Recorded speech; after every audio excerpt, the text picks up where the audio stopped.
Hi everyone, welcome back. I'm Michael Sandler, your host on Inspire Nation. If you've ever wanted more abundance, happiness, and direction in your life, then do we have the Life on Earth show for you. Today I'll be talking with Mike Dooley, one of the stars of The Secret, a repeat New York Times bestselling author, and the author of an amazing book, chock full of wisdom and guidance, Life on Earth. And that's just what I want to talk with him about today, about understanding who we are, how we got here, what may lay ahead, and how thoughts become things. That plus we'll talk about thumbtacks and hypnosis, the power of the Sept material, the miraculous mechanics of manifestation, selective transfers into tax departments, rocking the living daylights out of life, and why on earth every ninth grader needs a copy of The Search for Bridie Murphy. So welcome to the show, Mike. Are you ready to shine? I am so ready, Michael. Thanks for creating this opportunity for it. You're most welcome, and a mighty woohoo for being on the show. So before we dive right into things, if we go back into your early years, was your family spiritual or religious? Religious. Religious, if that. But we did go to church every Sunday, Catholic church. Dad usually skipped out. But really, none of us had our hearts in it. Certainly as children, we didn't. To me, as a kid, it was like the biggest waste of time on earth. But I think my mom had us go because, you just don't want to get on God's bad side if there is a hell kind of thing. And so mindlessly, thoughtlessly, without critical assessment, which I think is almost always the case for those who are religious, we went to church. And it wasn't until the end of my teenage years that we started getting a whiff of something really special, really beautiful, really empowering. Spirituality. It sounds like, though, you were starting to get a whiff a little early, like around 12 or 13, you're starting to get, information from the cosmos. Exactly. And I didn't know what it was. I mean, I was 12 or 13 when I guess I started drawing some pretty hefty conclusions for a 12-year-old, like, time must be illusionary, God must be in everything, of everything, all of us. There couldn't possibly be a hell because God would always be big enough to see through someone's mistakes and big enough to forgive no matter what our trespasses were. At least ought to be big enough to be able to rehabilitate everyone. I mean, wouldn't God be that great? Or might he be that great and say, well, I'm not going to rehabilitate you. You're a real schmuck. So, no, come on. There's no love in that. God wouldn't be this little child testing, judging, and sentencing people. I rationalized at that age. And I wasn't on a spiritual quest, though. That didn't come until I was around 18. And I was really a freshman in college, first time away from home, of course, naturally, as that typically goes. And I don't know why, but I just felt like this huge void, like something's missing from this equation. I'm going through the steps of life. But hey, wait a minute. Everybody takes these steps and everybody dies and they're gone forever. And I mean, no matter if you're Winston Churchill or Gandhi or, I mean, no matter how good you are, great you are, famous or infamous or unknown, it's like you're gone forever and you're only here for a blink on a timeline to infinity. I mean, not even a blink. No life has any material relevance if you think that time is an absolute part of the continuum of reality, because time would then go on forever, and no number in the zillions, trillions, billions would amount to any relevance in the face of eternity. And that's what I was able to deduce so early, and as a young adult, I was like, this just doesn't make sense. And so I sought and sought and sought for spiritual insight, and that really is when the floodgates began to tremble. I can see you running around in my mind's eye. You probably didn't actually do it, but running around to all the other college students going, wake up, can't you see what's going on? Well, I didn't have the answers for the most part of the search. That's why it was a search. But I wanted to be like, wake up, wake up. I mean, don't you wonder? I mean, we're just like mice on a treadmill. I mean, Mhm. everybody's running, running, running. But where are we running? And that's what I wanted to be like pleading and imploring. And I did. And people would have church groups and Bible studies and, anything that hinted at answers. I tried it out, even though I was like so not wanting to go anywhere near a church. Maybe they got an answer that I missed, on a Sunday, Sunday afternoon or Sunday morning somewhere. So I went to all of those places and found nothing. And then at warp speed, I started just contemplating death Mhm. because to me that was the antithesis of life. It highlighted life. It couched life. I mean, we're all going to be gone way longer than we're here. And where are we going and why? And why did we even bother to come here? And what's the point? And that's when I started connecting more dots, which was just me making stuff up until my mother sent a couple of books where all of the conclusions I had drawn that could have just been so random, like somebody else drew them and was much more eloquent about it and just connected more dots to a degree that I could never have fathomed with my mind. The conclusions and answers being presented. And I'll say this Mhm. because this sounds like, okay, I found my religion. It's like, no, there's no religion. Everything was beauty. Everything was power. Everything is God. And then it's up to us to live our lives following our hearts and dreams because all things are possible. Those are the answers distilled down to the fewest that I was able to come into. And I was like, oh, this makes sense, that we're loved, that we're adored, that we're here by choice, that life goes on after, that our thoughts become things, that our words give us wings, that we're pushed on to greatness in this bastion of order floating through the cosmos, and all is supremely well, no matter what your physical senses are showing you.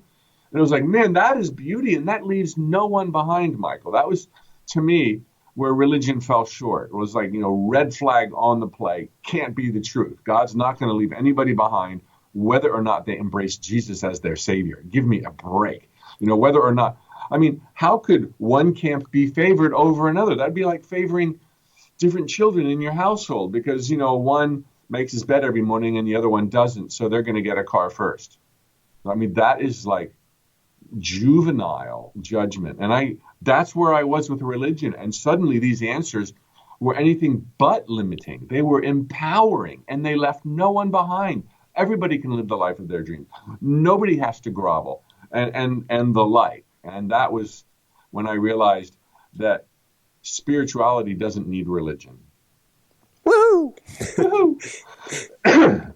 So let's go from there. The light is starting to go on for you. You're starting to get these ideas. And how did you then find your way from taking such a spiritual path that maybe there isn't, you may have given the answer here, which is every path is a good path. You ended up in accounting.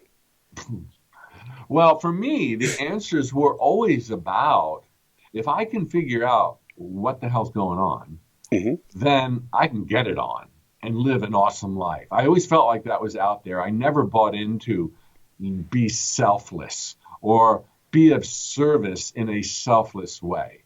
Today, I'm all about be of service, but in a selfish way, in a way that rocks your world, in a way that you've taken care of the bases at home. And then you have no regrets. You're not looking over your shoulder. You can really give to the world. So I'm all about service. But back then, coming from my Catholic background, it was selfless service, put the needs of others before your own. And I knew that was a non-starter. Just intuitively, I would never go there, couldn't possibly be true, couldn't possibly be God's will. And so suddenly I found these truths that were all empowering, leaving no one behind.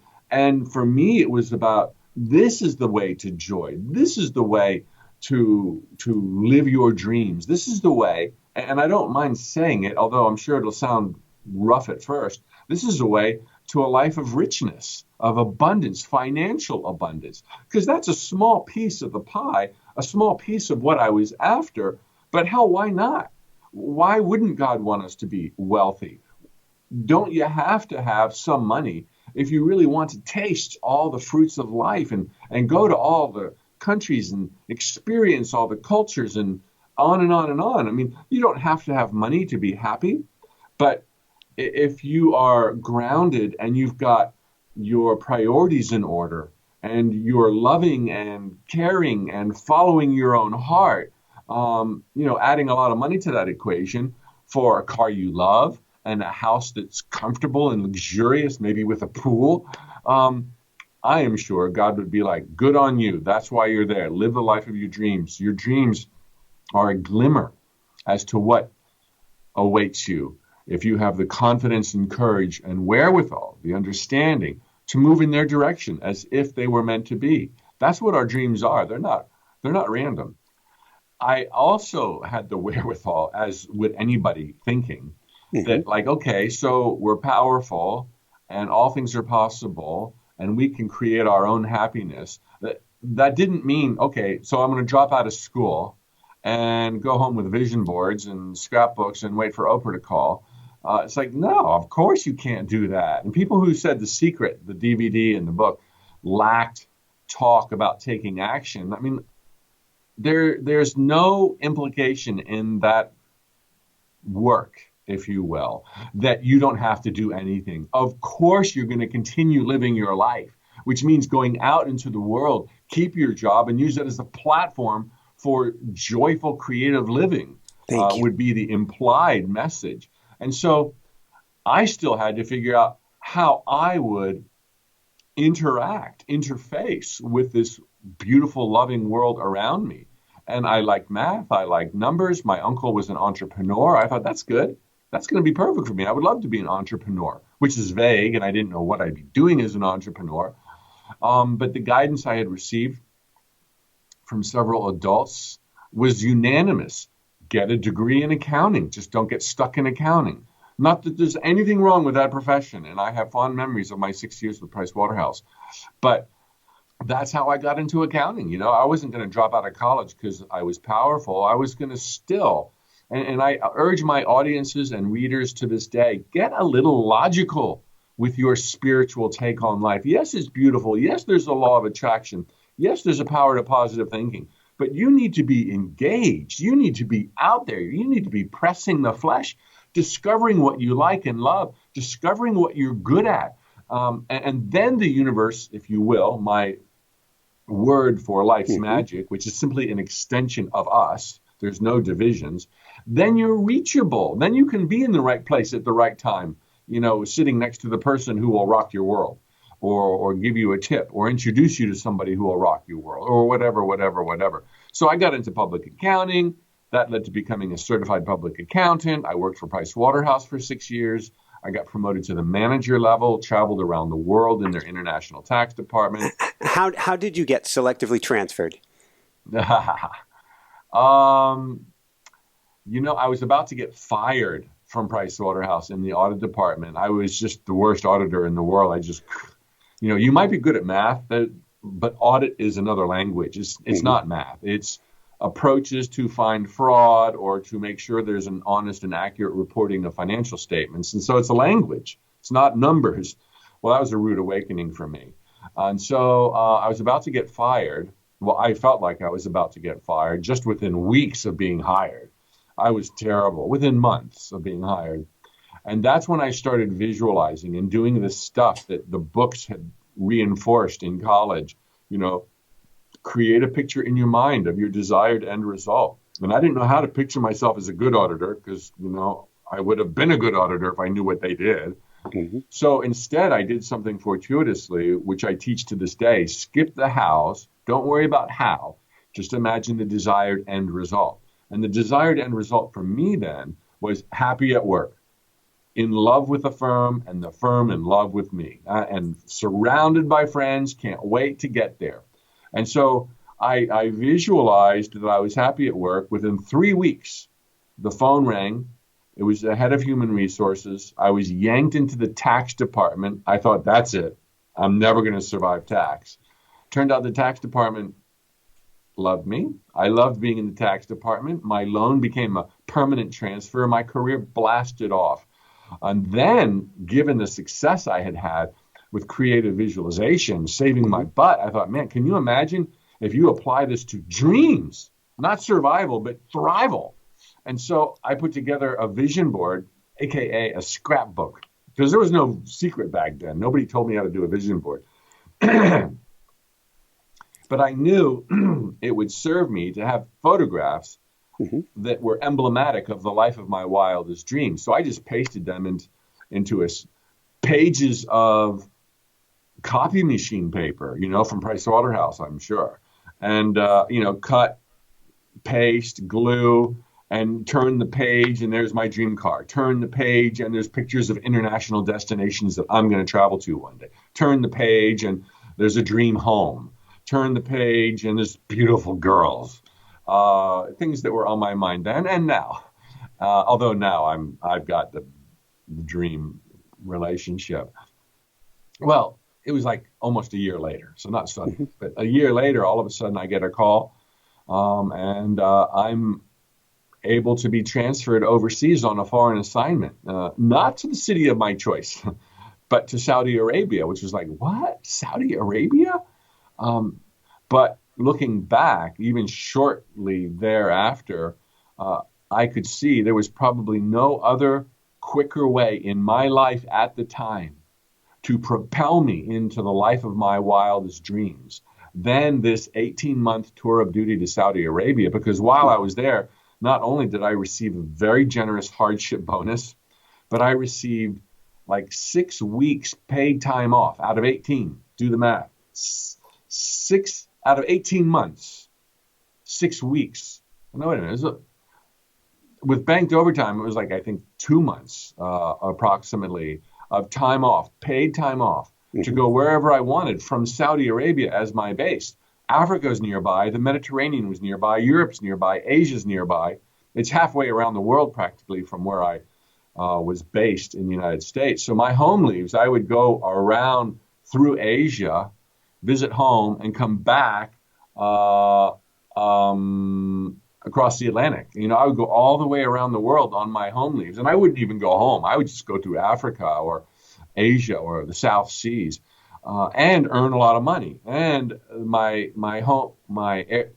had an airfare allowance that was very generous to go home twice a year or to go anywhere else for the same price. And so in those 18 months, I went to every city, country I had ever dreamed of my whole life up until the age of 25, which is when I was doing this. And my heart nearly skipped a beat one morning having breakfast at the Regent Hotel in Kowloon, Hong Kong, when I looked up from over my coffee through the 2-story plate glass windows that surrounded me, and I saw the exact same view of Hong Kong Island that I had cut and pasted into my little scrapbook just a couple of years earlier. It was unreal. And then I got my first choice of cities to repatriate to, Boston. Was there about a year and a half, was promoted to manager, was not enough. I wanted more. I had tasted more. So I quit. And that was crazy. But within a year, I had teamed up with my mother and brother, and we launched Today's Tut, T-U-T. It was a T-shirt company in the beginning. It evolved into Today's Adventurers Club. So at that point, you must be going, this works. I just need to figure out how big I can dream. Yeah. And, to be as paint as complete a picture as possible, it's not like you get on the bandwagon of the law of attraction or however you call it, and you just tiptoe through the roses the rest of your life. But you have a dream, and now it's possible. And so you move towards that dream. But what is a dream, Michael? But a place or an experience that we've not yet had that we want to have.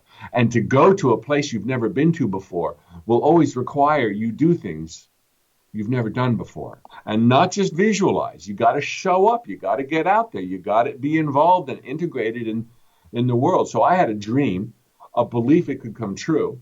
And that would mean I had to, move forward, face fears, become a speaker, meet clients, do cold calls, stuff that scared me to pieces. And so every life goes with highs and lows. um, two steps forward, one step back. And when you understand what's going on, you don't feel like there's these setbacks. There's like, oh, okay, there's adjustments, and Mhm. everything plays to your greater good. In the beginning, though, back then, it was still disconcerting when things didn't go the way I wanted them to until a year later. And I was like, oh, I'm glad that happened. Oh, I'm glad it was Saudi Arabia I was assigned to and not London, because I still could visit London, but also Tokyo and Bangkok and Kathmandu. So it's like you see the beauty and the miracles after the fact. And so yeah, I wanted more, but I was also being rocked around a bit. And you have a tangle with a person or a bad relationship or whatever. And so once you get going, you've still got turbulence in your life. It's just that you're becoming more and more confident that you can get these big picture values done. I can find love. I can live in health. I can rock the financial world, my financial world. And those are big ticket items. Those are really cool things, and they're great for your for the whole journey, for your peace of mind, for your confidence, etc. Um, but the underlying turbulence for me, I guess you could say, after 6 years with Price Waterhouse, was I just not only did I want to make more money and Mhm. live bigger and start traveling even more than I was, and I still was doing it then in the international tax department. I traveled a lot, but I wanted to really love the underlying core of what I was doing. And while I loved the firm and appreciated what I was doing, um, and while there's lots of creativity in accounting and taxes, it still wasn't really what I wanted, and I didn't know what I wanted. So while I wanted to leap for a bigger, richer life, I was then, because of life's turbulence, getting a little more introspective. Like, who am I really? And what would I really love on a day by day basis to do? And the best I could think of was to be an entrepreneur. And at the time when I was living in Boston and working for Price Waterhouse, I was literally like, I don't give a flipping Yahoo what I sell. If it's widgets or bars of soap, a hardware store, a bookstore, wholesale, retail, manufacturing, services, I just want to be an entrepreneur. And so when I left cold turkey and didn't even have anything lined up, sold my condo, everything was like lining up for me.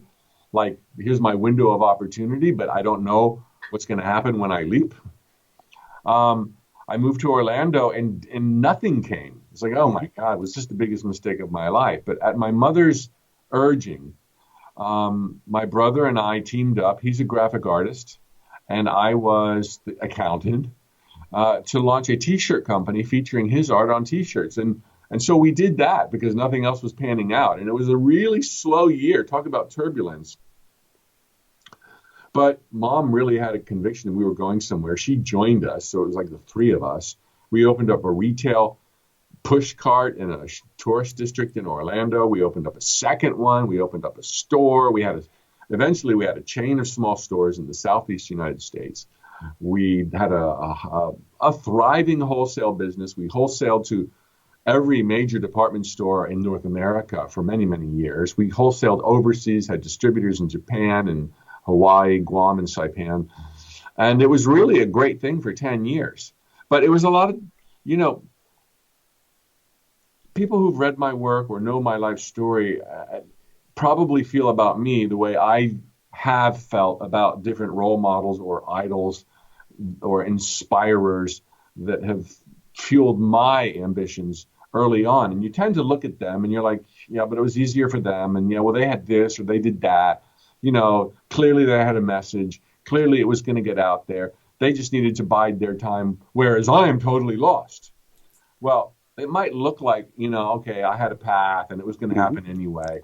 I can tell you, I remember too well, Michael, there were so many forks in the road where I almost went back to Price Waterhouse. I almost went back to public accounting. I almost went into banking. There were so many forks in the road and so many sleepless nights where I was worried. And it didn't look like it was going to pan out in the T-shirt business. And then it took off. And then it started winding down and the trends were declining and we were losing a bit of money. And it was like, the ship is sinking. So many forks in the road. Even 17 years ago, after we abandoned the t-shirt business, liquidated for pennies on the dollar, kept the shell of the company, no bridges were burned. But at that point, we all split up and went our own ways. And I was like, now what the F am I going to do with my life? I don't even know what my bliss is. And it's not accounting and it's not being an entrepreneur. So is there anything else? And I so wanted inspiration at the time of a metaphysical nature, like the truths I discovered 2 decades earlier. And since nobody was sending it out by email in the year 2000 that I knew of, that's when I started doing what I'm doing today, without any confidence that it would ever turn into anything, much less snowball into the life of my wildest dreams. A couple key questions. Thank you for sharing on that. First off, I want to go back to the term that you use, turbulence. Since we're talking about thoughts becoming things, how did you not, or did you, focus on the turbulence and instead focus on, I don't know where I want to go, but it's someplace better than the turbulence? That is a dilemma that when we are, let me phrase it this way. Somebody will ask that same question to me, Mike, how do I focus on financial abundance when every single day through the mail and phone calls, I'm being reminded of how in debt I am? Mike, how do I focus on health and healing when every single day through sharp pain in my knees or in my back, I'm reminded of my sickness? And that made me realize, because I've been through these, including the turbulence you just asked about, there's nobody who wants anything, particularly not a great desire, that isn't simultaneously faced with staring exactly the opposite in the face every single day. There's no such thing. The reason you want it is because you don't got it. And if you want it really bad, it's because you got it really bad in an opposite way. And so everyone who wants to be a deliberate creator, a conscious manifester, is faced with this dilemma. So for your viewers right now, we're birds of a feather. We're all in this together. And any desire presupposes lack. And how do you focus on the end result that you want when you're dealing with the lack or the illness or the loneliness or the confusion?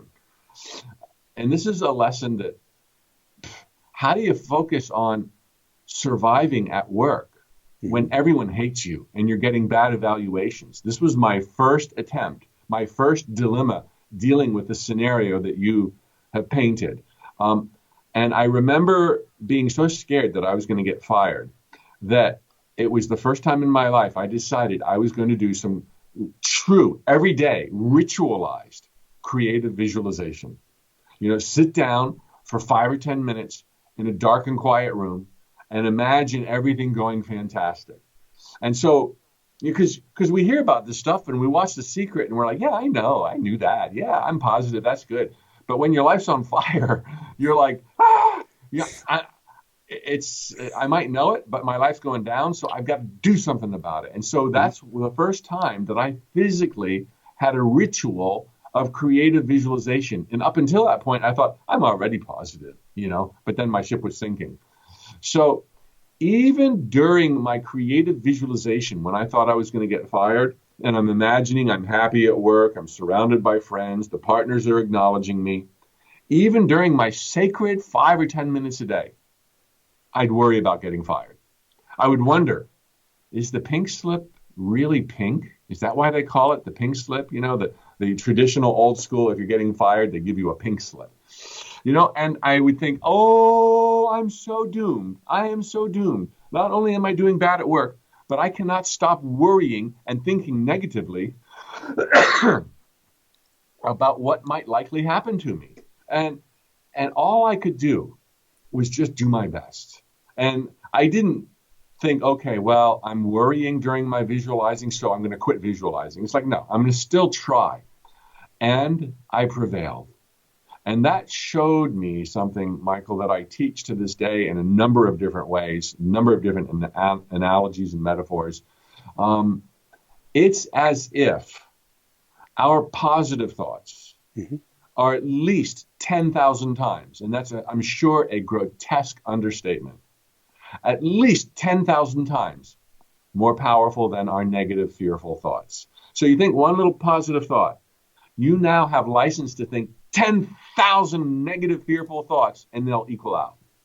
So it's really hard to manifest bad stuff if you're at least sitting down and doing your best to visualize 5 or 10 minutes a day.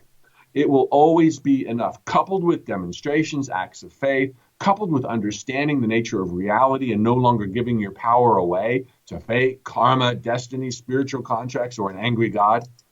All these things are important. That's why I have this big body of work. I mean, it's all simple. Thoughts become things, period, end of story. But, what about beliefs? What about emotion? What about intuition? What about affirmations? So we teachers weave a tapestry talking about all these nuances. But thoughts become things. And for a caveat, if there was a caveat, your positive ones become things better, faster, and easier than your negative ones. Why? Well, just through deduction. We're the eyes and the ears of God Almighty come alive in the dream of life. We're here by choice. We came here to rock and roll. We have dreams so that they can come true. We're pushed on to greatness daily. And when you start getting your nature as this intergalactic love, joy being here temporarily because you chose it for the love of it, because you wanted to see what would happen, what mountains you would scale, what dreams you'd make come true. I mean, and everybody watching, people say, oh, life's not that great. It's like, who wants to give theirs up? Almost nobody, and of course, suicide is a severe problem. Drug addiction is a severe problem. But by and large, 99% of all living creatures, from mice to roaches to human beings, don't want to let go of theirs. It's because it's awesome. And we just often don't admit how awesome our lives are, even when they've been turbulent. So anyway, it's thoughts becoming things, and that's why our positive thoughts are more powerful, as if more powerful than our negative thoughts. I mean, we can split hairs, and we don't have the time to take all the tangents that might be rummaging through people's heads right now, but that's the gist of it.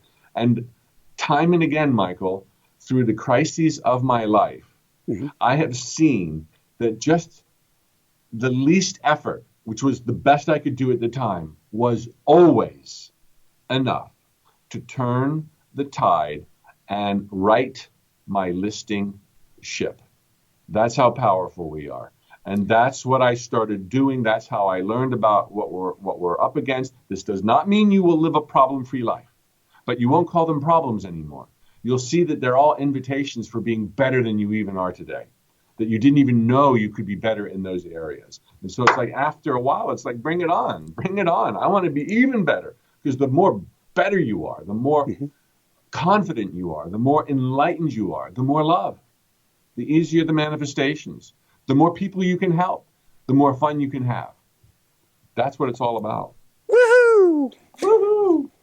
So is there anything else? I want to jump into just a few of your 21 steps for opening the floodgates of abundance. And I can even walk you through a few fun, tantalizing ones. But before we do that, you said we have to understand, and then you dove into it. Is there anything else we have to understand about the relation of our reality?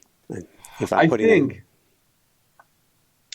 a couple of things. That's like the golden question that nobody asks. They get something excited about. Thoughts become things. I'm pushed on to greatness. Woo! It's like, just ask. What else could I know? You will be answered. It'll come to you. We're all magnets of truth. Truth is what we're made of. It's in our DNA, if you will.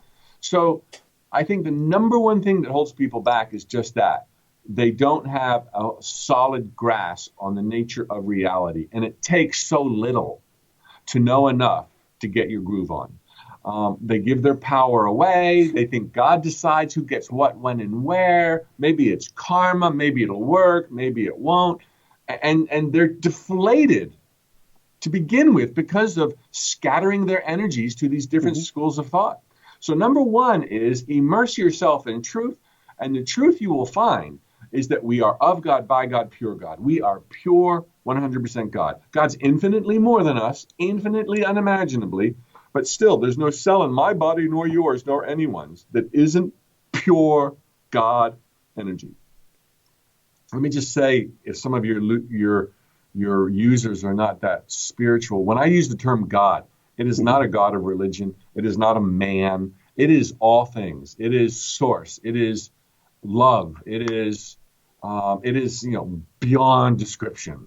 So, but at least using that word, okay, we're talking about, divine intelligence, that there is order in the world, and that we're not here because fortunately amoebas evolved, Looney Tunes. There was evolution, and so was there this divine spark that made it all possible. So you're going to find you're of God, by God, pure God, that you're here by choice, that there's no tests. Yes, there's confusion and therefore lessons to learn, but they're self-administered. And you can skip the lessons through asking bigger questions, connecting more dots, and then you don't have to go into these karmic loops. Karma is a phenomenon.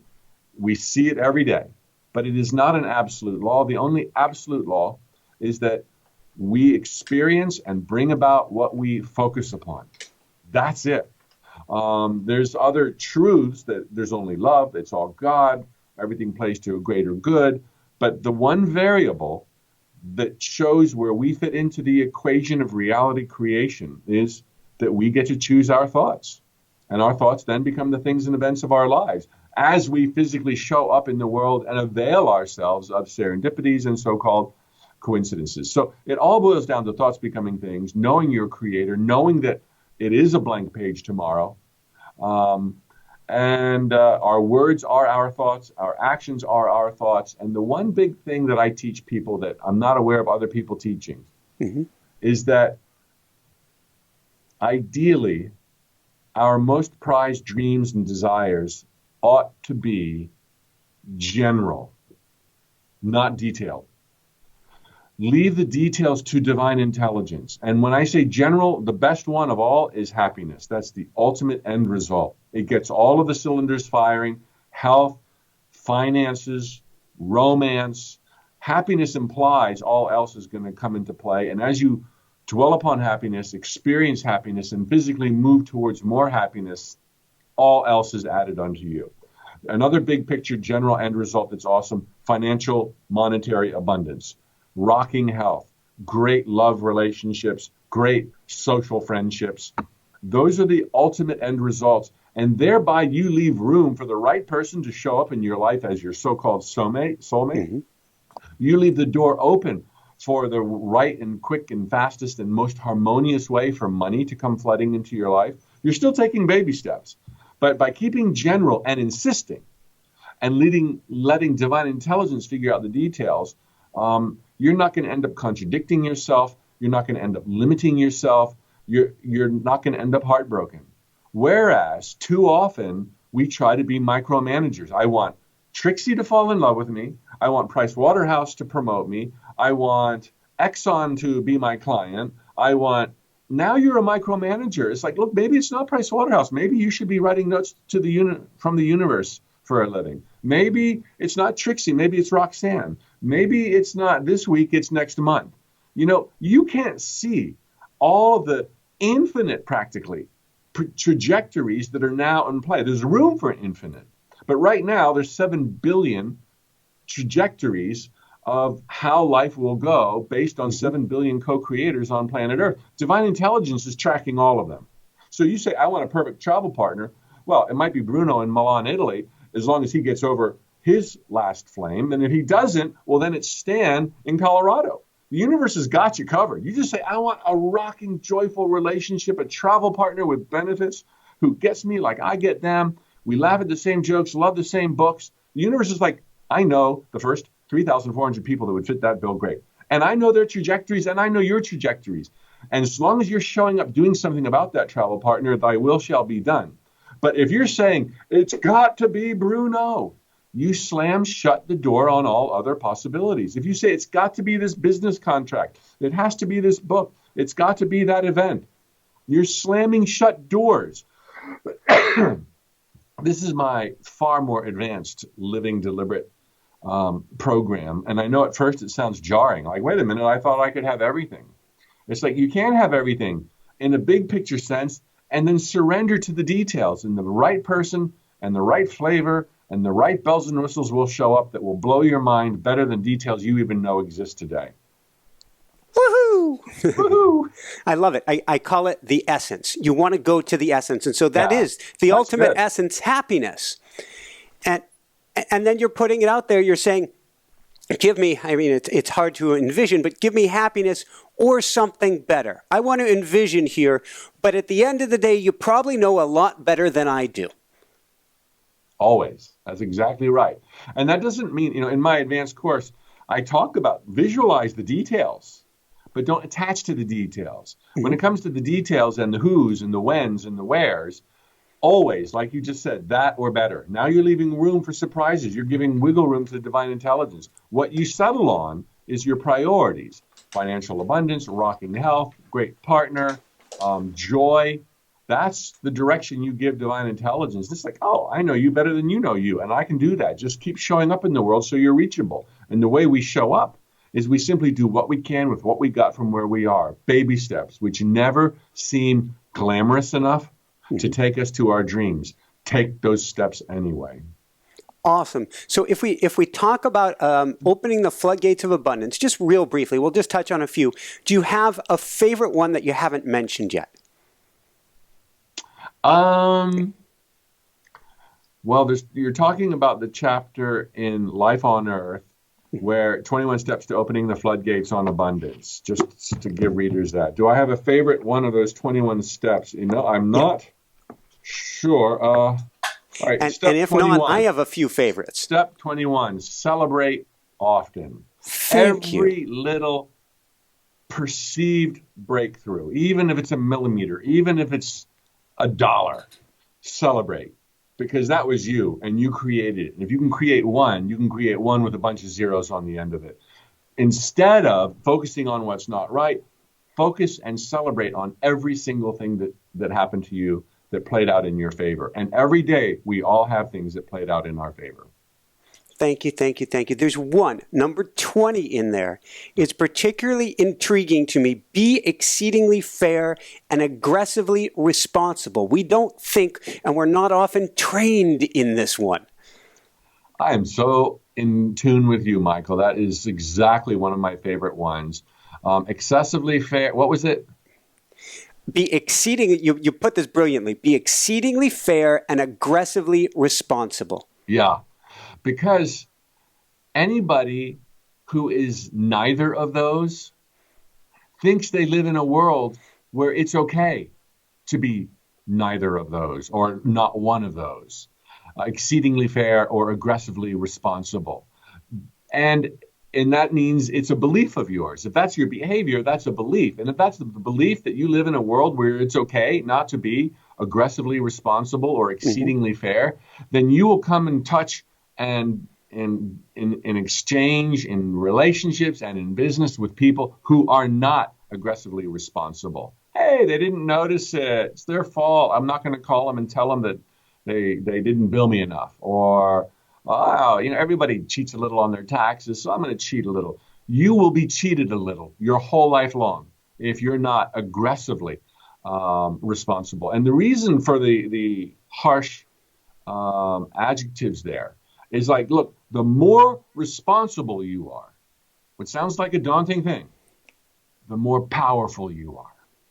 And the more fair you are, the more fair to the degree of going overboard, others will be to you your whole life long. That's a world we all want to live in, right? Oh my gosh, can you imagine everybody's being aggressively responsible? And it would be a world where everyone is magnificently powerful, full power on. And that's why.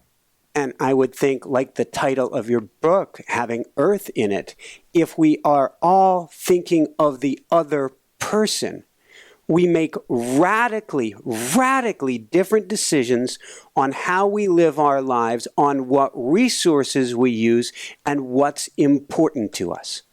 The thing is, the hook here in life is we feel like, coming from the old school world that we're still immersed in, we feel like if we go radically responsible and radically generous, it's going to make us less because we know people aren't like that. That's the hook. That's the trick. That's bull crap. The more you are of anything, the more your world will be like that. spontaneously, immediately. Not every single person, you still got baggage you're working out. But if you start doing your best to move in that direction, in that instant, the world will respond in kind. So don't be of the persuasion that life is such and such, and I have observed this, and therefore drawn conclusions. It's the conclusions that created what it is, not the other way around, which is like the big mystery hook, fun, super fun angle of living in the illusions of time and space. You got to live it. You got to express it. You got to hold that essence, as you put it, that vibe before it has shown up in your life, and then it shows up in your life. Can't be stopped. How do we choose happiness? How do we choose happiness? One of my favorite notes from the universe says something to the effect, very simply, that, everyone always has, I like the number 10,000, at least 10,000 reasons more in every moment of their life to be happy than to be sad. And again, it's an understatement. And so choosing happiness is, number one, unhinging it from future events transpiring in certain ways. That's micromanagement. You're going down. Sometimes it works. Sometimes it's not good enough anymore. Mm-hmm. So unhinge your happiness from future events playing out and start assigning it to the miracle of today, the miracle of right now. I got 2 arms and 5 fingers, baby, and they work like magic. I've got a great looking green shirt on today. I might look wonderful. I've got a mind that can imagine things that have never been imagined before. I've got a family, wife. Different people have different things, but we all have stuff. And so this has been advised by many, a gratitude journal. Just do it in your head every night before you fall asleep. 5 things that you're thankful for. And it will change the focus to what's good instead of what's bad. And that focus will multiply what's good, and then it just takes your breath away. Woohoo! A few more quick questions, then we're going to start to jump into a wrap-up, do a really brief visualization. What is the importance of honoring or loving yourself? Oh, wow. I look at so many things given my genre and my specialty within the genre, spirituality, and more specifically, deliberate creation. I look at everything through that lens. And so the more you love yourself, the easier it will be to find patience. The more patience, the quicker the manifestation. Truly, quicker manifestation. It won't just seem to happen quicker. It will happen quicker because there's a minimization of worry and self-doubt and contradictions, etc. When you love yourself, which seems like such a tall task, you're not fighting the entire universe. Because otherwise, to not love yourself, you're like, well, this is not right, and this is a mistake, and this shouldn't be that. Look, from the highest within you, you chose to be who you now are. And from that place, you knew what you were doing. Said another way, God most wanted to be who you now are. And God doesn't make mistakes. God knew what God was doing. And so just trust. You are what you are, how you are, the way you are, where you are, through the brilliance of divine mind. Now, that doesn't mean we're not going to take into account some of the earlier decisions of our life. We will. We've made some decisions that have brought us to where we are, career-wise, marriage-wise, not getting married, etc. And from those, we say, hey, I chose well, or next time I'm going to choose better. The thing is, the best of our life is always in front of us. And when we are kind of grounded in truth, made possible by a realization that everything is supremely well, we can then fall in love with ourselves, enjoy the ride, and bring transformation about so much faster. Woohoo! You mentioned before your specialty, being a bridge, spiritual, bringing into the physical. What do you say to people who have a guilt around or think that it is superficial to want wealth, it is superficial to want things in my life, or I should feel guilty if I want to be happy or have X, Y, or Z? Oh boy, these are all great questions that come from a society that's been living in the dark too long. I would like to suggest that with ample introspection, contemplation, whether through meditation or chewing bubblegum on a long walk, whatever it is for you, just go within. Does it make sense that money would be a cancer to one's life? Does that make sense? Now, we could certainly see how some people would make decisions with money that would not serve them. But does that mean that money is a cancer? Can you find ways of framing it where it might be a blessing, not only to you, but your loved ones? And if you can, then that means money's not the cancer, and that was only one way of viewing it. And do this with all the darkness that you perceive to be in the world today. And you'll find that there are alternative ways of looking at all things, and you can choose wisely enough that you'll see the good, the order, the love, the perfection in everything. And then you're on your way, and you don't start you cease focusing on the dark and the misery and the sadness, and you stop taking these old adages that typically come from a religious background without questioning them. You don't just take it lock, stock, and barrel. That I'm not supposed to be happy, that I need to put the happiness of others. Why would God come here with my personality so that I wouldn't be me and I'd put the needs of others in front of me? And if everybody did that, we'd all deaden our hearts. And can't anyone see that the more your heart sings, the more you're going to help other people learn to sing with their hearts? And this doesn't mean you move forward at the expense of others. No. Again, there's this dichotomy that we tend to believe in, that that money has to be bad. No, look at it different ways. Or pursuing things means that it has to come at the expense of other people. You can be selfishly driven while simultaneously taking into account in your decision-making process the lives of those you most love. And you're not going to go burning bridges. You're not going to go tear their heart out because you want to make your heart sing. Your heart's not going to sing if you tear anybody else's heart out. Your heart's going to sing most when you can craftily, artfully live your joy in abundance while loving and providing and sharing with those you love. It's like so clear. I would just tell people to recalibrate and not take the old school stuff verbatim anymore. Be your own judge of truth. And don't take anything Mike Dooley said as truth. Instead, it's an invitation to go within and weigh it. What are its merits? What are its demerits? Buy it or don't buy it. Come up with the truth. And I believe we'll all end up in the same circle one day, seeing that there is only God, there's only love, and all else that I've shared in our time together. I love it. I love it. I love it. If I throw on my coach's hat real briefly as we wind things down here, I always like to leave people not just listening to a great guest, a brilliant guest, but with a homework assignment to give them to begin working on their lives. What one homework assignment would you give people today? I would suggest, I'm not into methods. I feel like, methods tie me down. I don't ritualize hardly anything except for, and so this is your homework assignment. Every day for a week, just try it out. Visualize. Visualize before you go to work. If you have a toddler at home like I do, okay, once you get to work, then visualize. And for 5 or 10 minutes, no more, and do use a timer. Your smartphone will work. Let it count down. I do 4 minutes a day.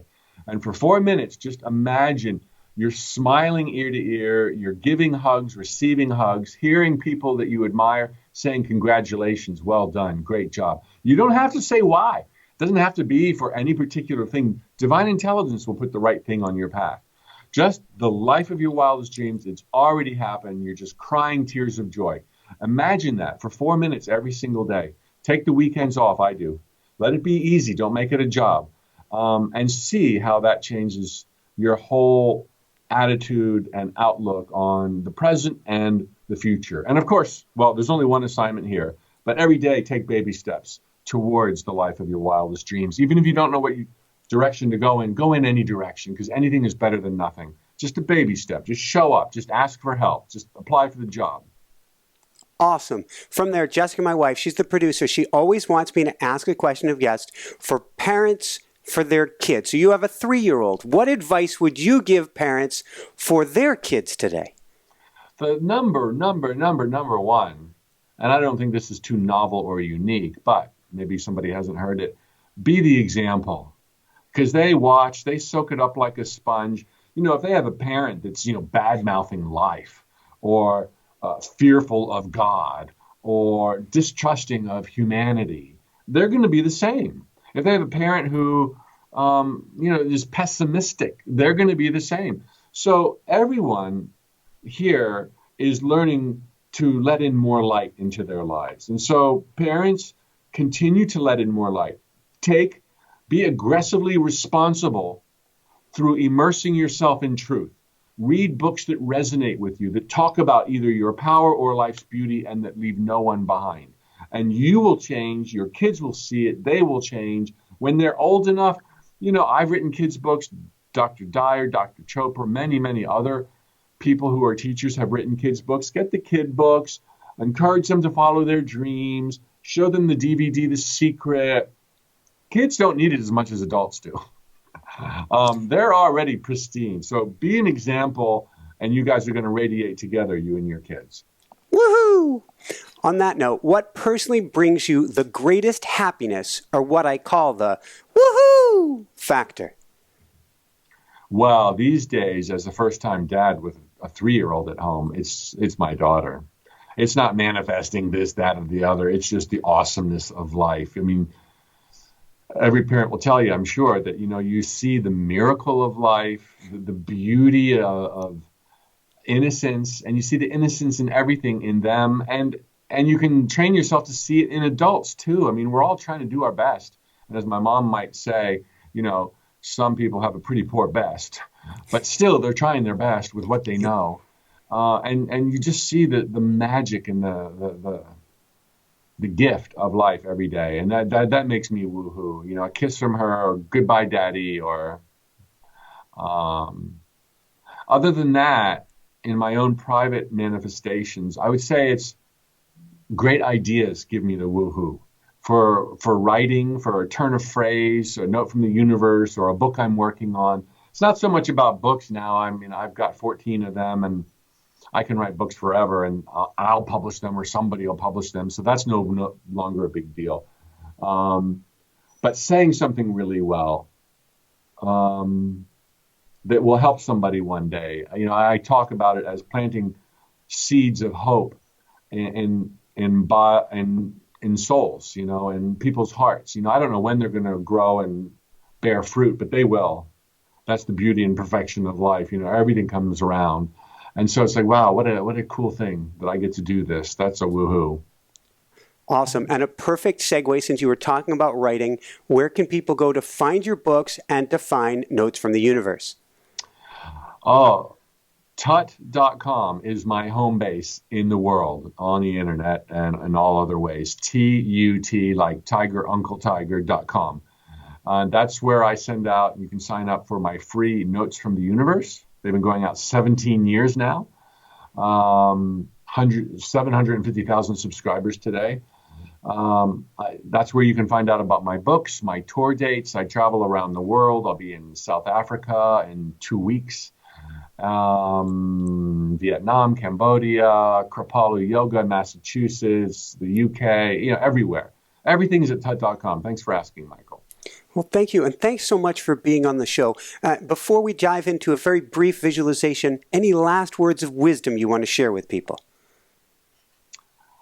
Just love your life. Just love it all. There's so much good there. You're a creator. You're adored. You're eternal. Whatever is bad that you're going through right now, it's temporary, believe it or not. And as my uncle used to tell me, nothing is as bleak or as dark as it appears when you're going through it. And you'll laugh at it one day. You'll be like, I get so worked up over that. Oh my God, I'm such a drama queen. So, just love your life, because there's so much to love. Woohoo! All right, everybody. So, a brief guided visualization. This is not a meditation, so don't blank your mind. I'm going to give you stuff to think about, and we'll do it together. I'm going to close my eyes Watchers, listeners, close your eyes now. This should not be As long as you're not awkward. driving a car there. Exactly.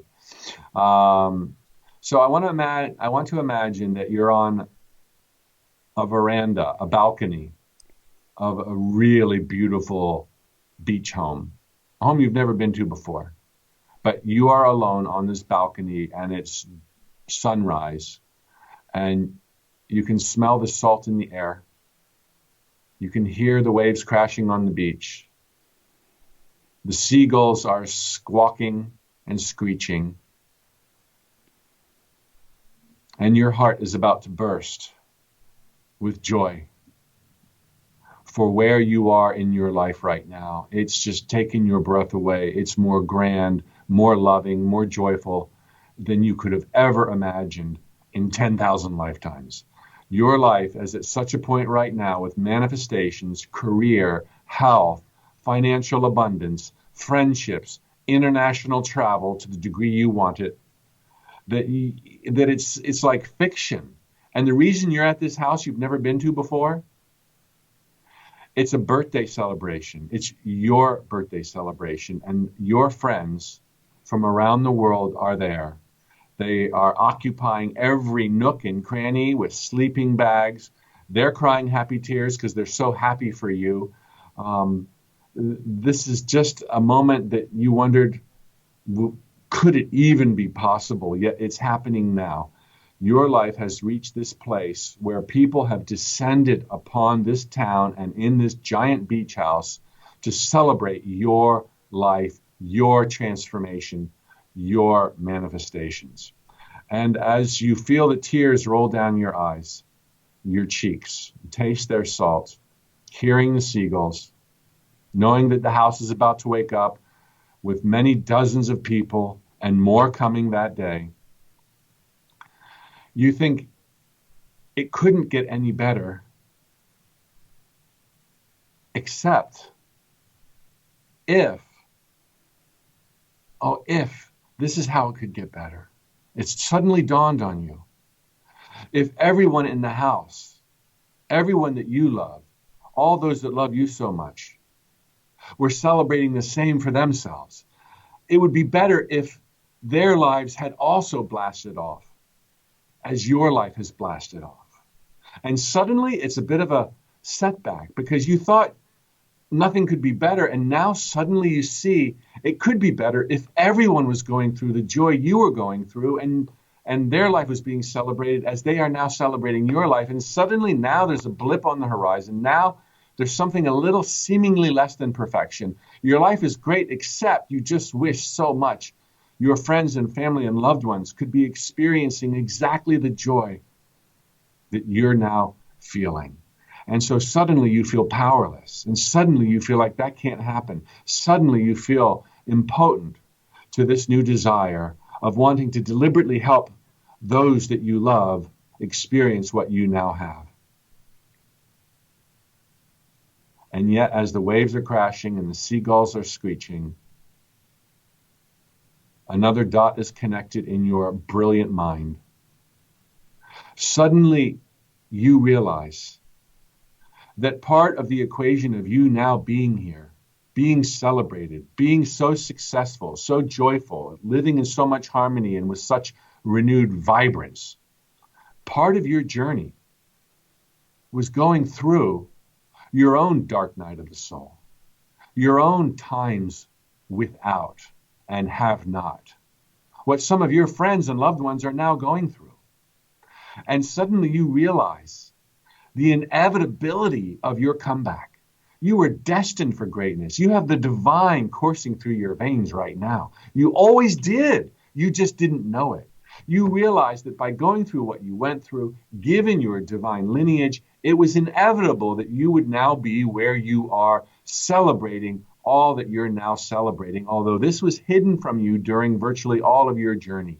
And the coin that dropped and the dot that's connected is that this realization applies to your loved ones, that they're not out of reach of what they most want, that they're going through what they need to go through, self-administered, as you went through it yourself.